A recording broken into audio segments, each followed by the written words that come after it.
Welcome, Libra. This is Regina from Pacific Tarot. I am doing your full moon in Pisces reading, and I am happy to be here. This is a general reading, so it's not going to resonate for all of you. Certainly check other placements in your chart, but if you're interested in a personal reading, the information for that is in the description box below. So, Libra, let's get started with your overall energy for this full moon in Pisces, which is occurring on the 17th or 18th, depending on where you are in the world. The Wheel of Fortune is pretty significant given that this has to do with the way that you are working with others towards some significant service. This feels like it can be health related, or this is the way in which you work with others in your place of business, your organization, your job.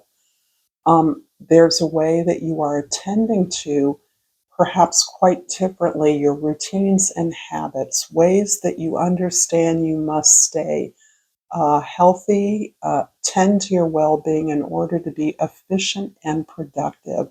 And with the sun still in Virgo, this is a real resonant energy that is in sync with a lot of the planetary energy. There's a way that you have worked very consistently for the success of others. That can be not only through the service that you actually provide as part of your work or part of your effort, community effort, but this is also about the way that you understand your body is your temple, and that in order to accomplish goals that you are setting out before yourself, you need to keep your body tuned to a certain high level of vibration. The more that you clean your environment, the more sensitive you become, so that everything you put into your body has repercussions that you are constantly evaluating, particularly with a view to becoming more productive. This is also indicating that all of that good karma and working in good faith with others, supporting others as part of whatever project or enterprise you're engaged in, is the universe is seeing that and giving you what appears to be luck. And in fact, it is just simply positive karma for your faith, dedication, and confidence, humility in being a strong one among others who may actually look to you as a model or rely on you in some significant way.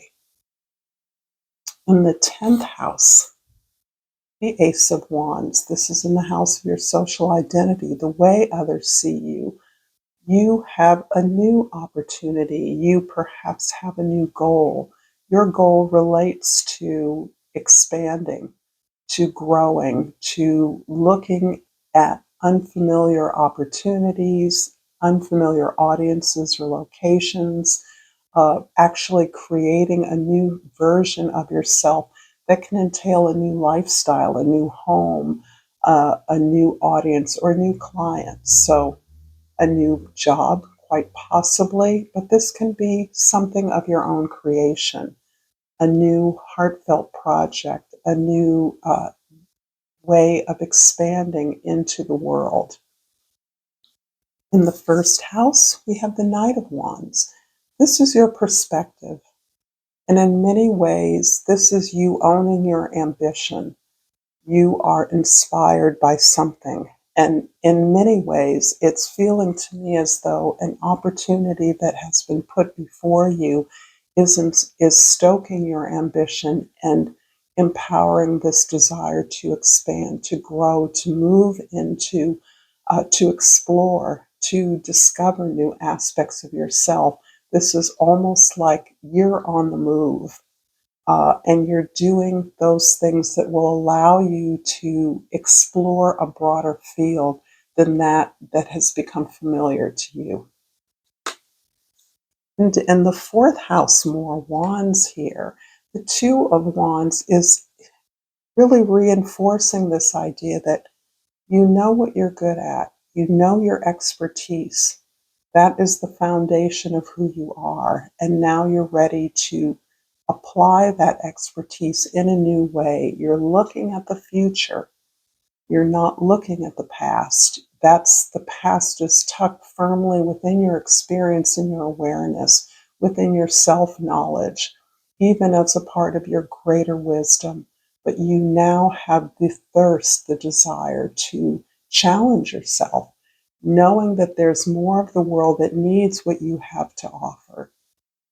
And this can be as a part of your foundation, as a part of your home. This can be an offer to work in a new location, to move somewhere where you may not have imagined that you could be involved in, so that there's an opportunity that may come as a surprise to you, and yet you find yourself really considering all the ways in which it could address the sense of ambition, this desire to grow. In the seventh house of your significant others, relationships, we have the Ten of Wands.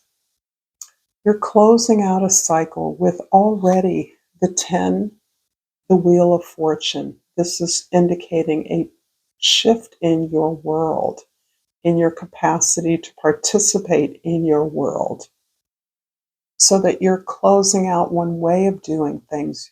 And this card indicates you're closing out your obligation in relationships, and that can be relationships with individuals or with an organization, with a goal in which you have completed your obligations. You've filled your bill. You've done what you needed to do because you take pride in your work. Um, but this has left you at the end of a long road in which you are now anxious to rest, recuperate, and make way for these opportunities that you are manifesting because of your desire for growth and ambition. So your relationships may be reflecting that, right? Opening yourself up to new associations, new friends, new colleagues, perhaps new bosses or collaborators. If this reading is resonating with you so far, Libra, please like this video. Please share this with others if it would be helpful to them. And please subscribe to my channel, Pacific Tarot. I greatly appreciate all the support that I get from you. And I pulled the Imagination card. I embrace and nourish the creative aspect of my mind. There's a feeling here that you have been a stalwart, dependable and reliable co-worker, that you have cordoned off your greater ambition in the past, and now you are so sufficiently capable and competent at what you have been doing that you realize by employing your imagination that there is so much more of a need in the world for your service. So this is really about this inspiration that you're receiving, hence all wands you have outside of a major arcana, which indicates the element of fire, inspiration, heart, hope, movement forward, assertive movement, confidence. I'm going to clarify the Knight of Wands in the first house with the Page of Cups. This is significant because it's showing me that you have become more gentle with yourself. Your sense of obligation prevents you from doing anything less than attending to the details of your responsibilities and executing them almost flawlessly. You have a keen idea of who the recipient of your services are and what their needs are. This is really describing a shift in your ability to let your creative imagination roam free, This is what's aiding you in your discovery, in your exploration of new ideas, new inspirations, new energy, new movements, and confidence. But you can't explore it or leverage that without the sense of feeding yourself, pouring into who you are, accepting your gifts, recognizing that your gifts are a connection to your potential, and that your potential is something that must be nurtured from within. So, this is a beautiful indication that you're opening up your heart. And as you open up your heart, you become more playful, more gentle, more healing, more soothing, more relaxed with your gifts and who you are.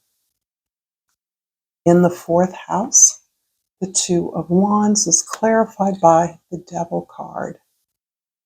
This is a distinct juxtaposition to uh, the sense of creating your own priorities, privileging what it is you want. And this shows me that your foundation, your family of origin, uh, the organization you work for has seen you in a very limited way, and you have conformed appropriately to the expectations of others. You may have gotten a job because of a family member. You may have followed a course of education that your parents prescribed. Um, you may be in a career that someone in your family or someone who was significant in your life coached you to enter.